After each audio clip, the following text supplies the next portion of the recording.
Hello प्यारे दोस्तों, मैं दीपक सिन्हा आप सभी का स्वागत करता हूं दीपक सिन्हा क्लासेस में। क्लास 12 चैप्टर नंबर 5 है हमारा न्यू सिलेबस के अकॉर्डिंग यात्रियों के नज़रिए। क्लास 12 हिस्ट्री, ठीक है। प्री बोर्ड के लिए अपने नोट्स में से 3 क्वेश्चन सेंटर में करवाए हैं, आप लोगों को भी करवा रहा हूं। मेरे नोट्स में वो क्वेश्चन है क्वेश्चन नंबर 2, 7 और 14। 3 क्वेश्चन करवा रहा हूँ, अपने सेंटर में भी यही 3 क्वेश्चन करवाए हैं। तो चलिए फटाफट स्टार्ट करते हैं। क्वेश्चन नंबर 2 पे आते हैं सीधा, और जिसको नोट्स चाहिए वो कॉल कर सकता है। क्वेश्चन नंबर 2, ठीक है, ध्यान देना। कह रहा है कि अल बिरूनी ने जाति व्यवस्था का क्या विवरण दिया है। जाति व्यवस्था कहाँ की? भारत की, ब्रैकेट में लिखा हुआ मैंने। दूसरा क्वेश्चन है, कह रहा है कि अल बिरूनी ने जाति व्यवस्था की किस मान्यता को स्वीकार नहीं किया और क्यों? यानी कि भारत की जो जाति व्यवस्था थी किसको उसने नहीं माना, और जब नहीं माना तो क्यों नहीं माना, यह है क्वेश्चन। आंसर पे आते हैं। आंसर, अल बिरूनी का मानना था कि भारत की वर्ण व्यवस्था में ब्राह्मणों का सबसे ऊंचा स्थान है। किसका?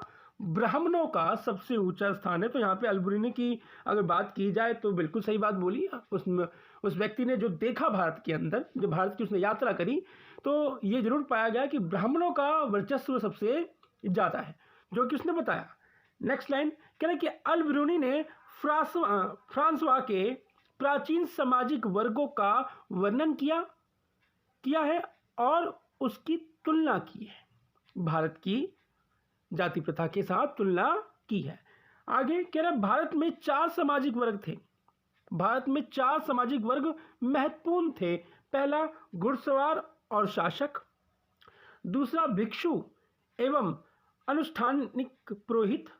तीसरा, चिकित्सक, खगोल शास्त्री तथा वैज्ञानिक। और चौथा, कृषक तथा शिल्पकार। ये 4 प्रमुख थे भारत के सामाजिक वर्ग के अंदर, ये 4 प्रमुख थे।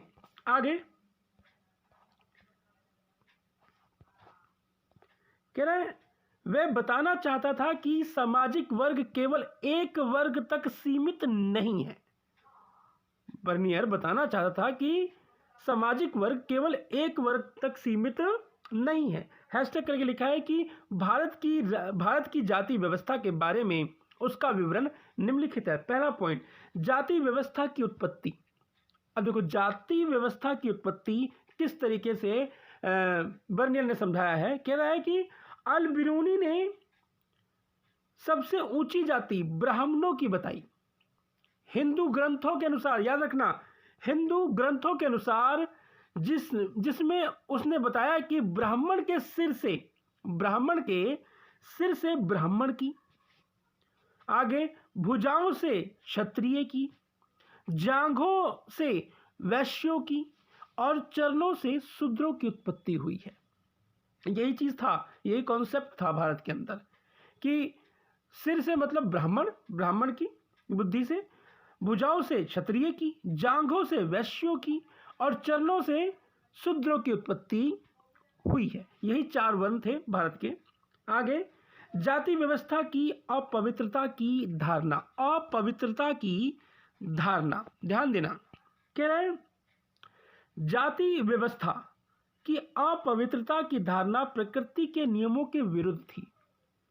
अपवित्रता की धारणा प्रकृति के नियमों के विरुद्ध थी। ध्यान देना इस पॉइंट को, बड़ा अच्छा पॉइंट है कि भैया कहा जा रहा है कि आप क्या हो? शूद्र हो, यानी नीच हो, तो आप अशुद्ध हो, यही कहा गया ना। 4 वर्ण के अंदर जो सबसे निचली जो वर्ण था उसको ये कहा गया ना कि आप बहुत छोटे हो। तो यहां पे ये कह रहा है कि जाति व्यवस्था की अपवित्रता की जो धारणा थी प्रकृति के नियमों के क्या थी? विरुद्ध थी, अगेंस्ट थी। इसका तर्क भी दिया है बिरूनी ने। आगे कह रहा है अल बिरूनी ने ब्राह्मणवादी व्याख्या को मानने के बाद भी वह अपवित्र के सिद्धांत को नहीं मानता। वो मानता ही नहीं है कि कोई चीज अपवित्र रह सकती है या अपवित्र है, वो मानता ही नहीं है। उसके ऊपर तर्क देता है। इस तर्क को यहां पे देखना आप। वो कहता है हर वस्तु जो अपवित्र होती है, हर वस्तु, बर्नियर का मानना है कि हर वस्तु जो अपवित्र होती है वह मूल स्थिति प्राप्त करने की कोशिश करती है। मूल स्थिति यानी कि अरे स्वच्छ वो होगी तो वो अपवित्र हो गई, तो अपनी मूल स्थिति अपवित्र हो गई तो इसका मतलब ये नहीं कि वो अपवित्र ही रहेगी, लेकिन एक स्थिति ऐसी आएगी कि जब वो अपवित्र से पवित्र होगी, यानी कि अपनी मूल स्थिति में वापस आएगी। जब अच्छे से बुरा हो गई तो बुरे से अच्छा भी तो होगी। ये बिरूनी का तर्क है। तो पॉइंट को ध्यान समझना, फिर से बोल रहा हूं मैं कि वह कहता है हर वस्तु जो अपवित्र होती है वह मूल स्थिति प्राप्त करने की कोशिश करती है और सफल भी होती है, ये कह रहा है। आगे तर्क देखो 2, सूर्य से ऊपर कर लेता हूं 1 मिनट। कह रहा है सूर्य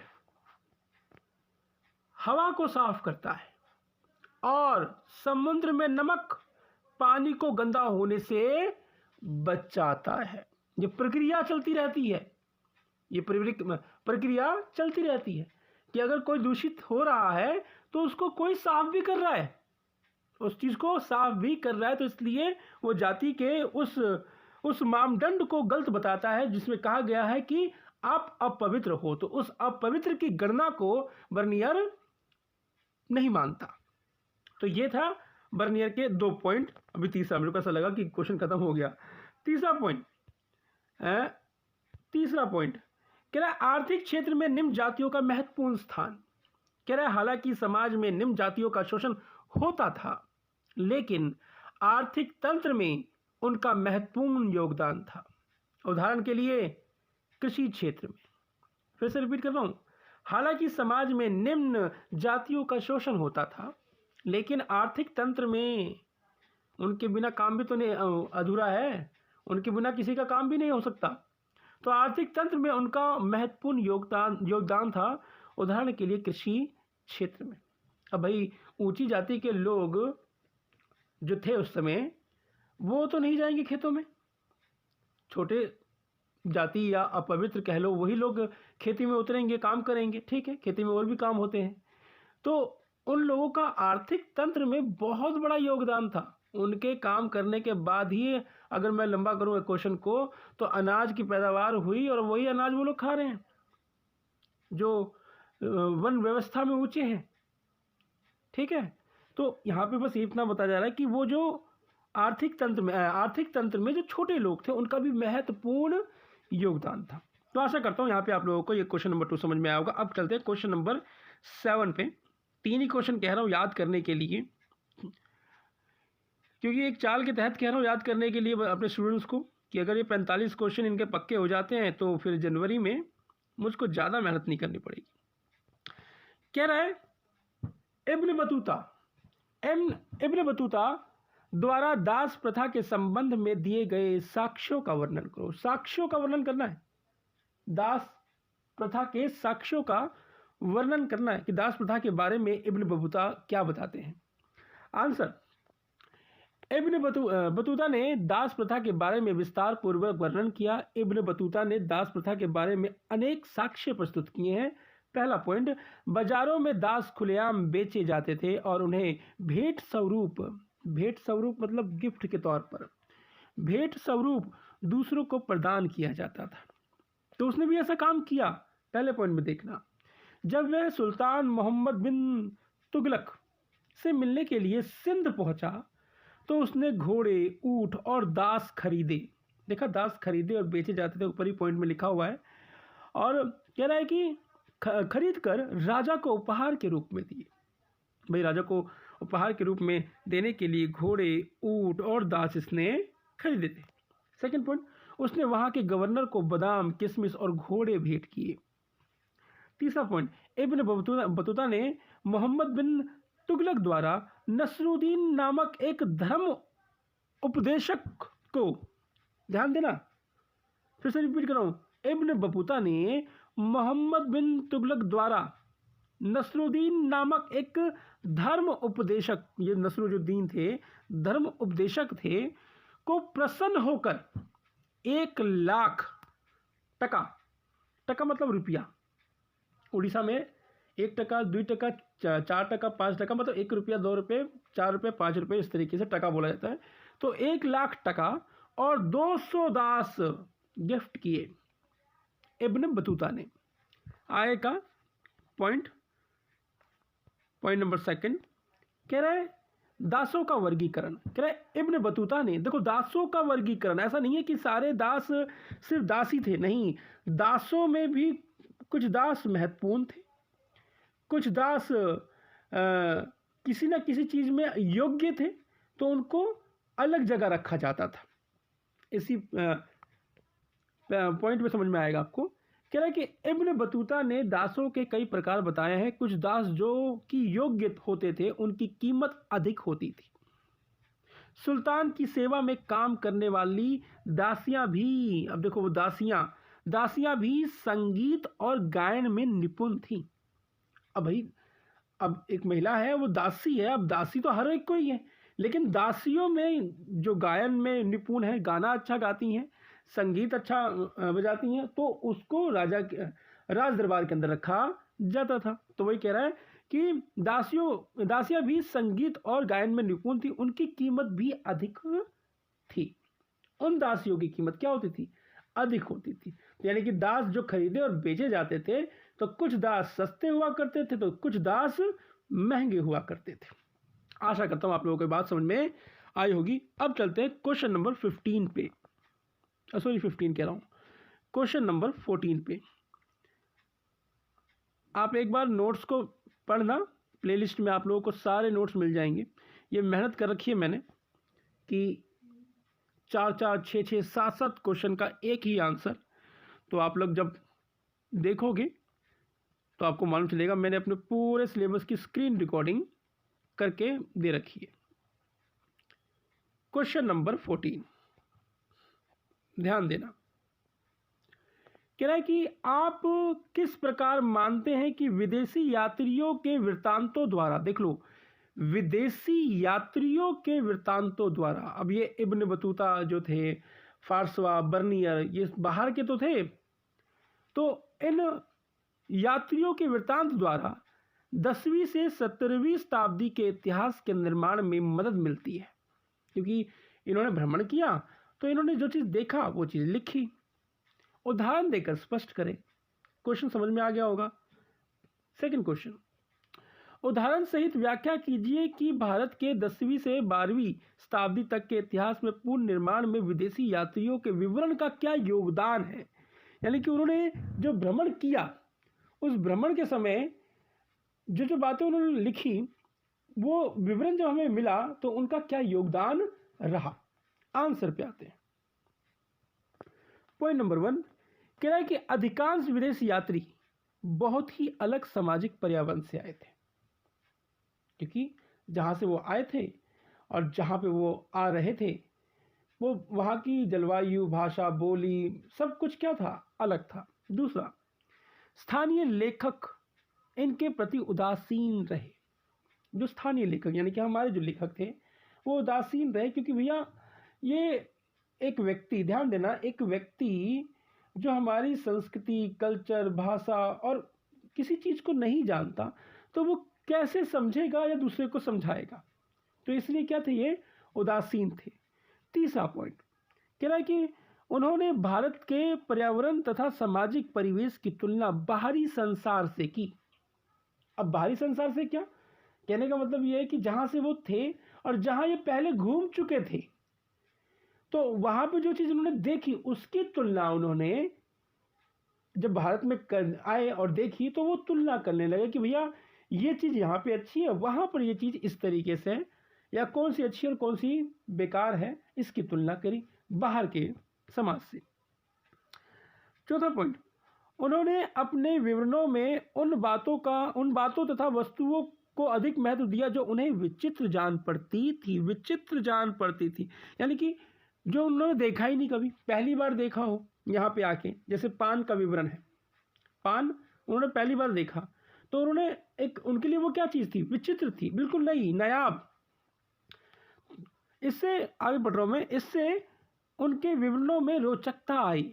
अब कहने का मतलब होता है कि कोई यूनिक चीज़ मिल जाए, तो व्यक्ति होता नहीं है कि भाई अब इसी के बारे में R&D करनी है, रिसर्च एंड डेवलपमेंट, कि भाई अब जाना जाए कि ये क्या है, इसका क्या प्रयोग है और इसको लोग यहाँ पे क्या कहते हैं, वगैरह वगैरह।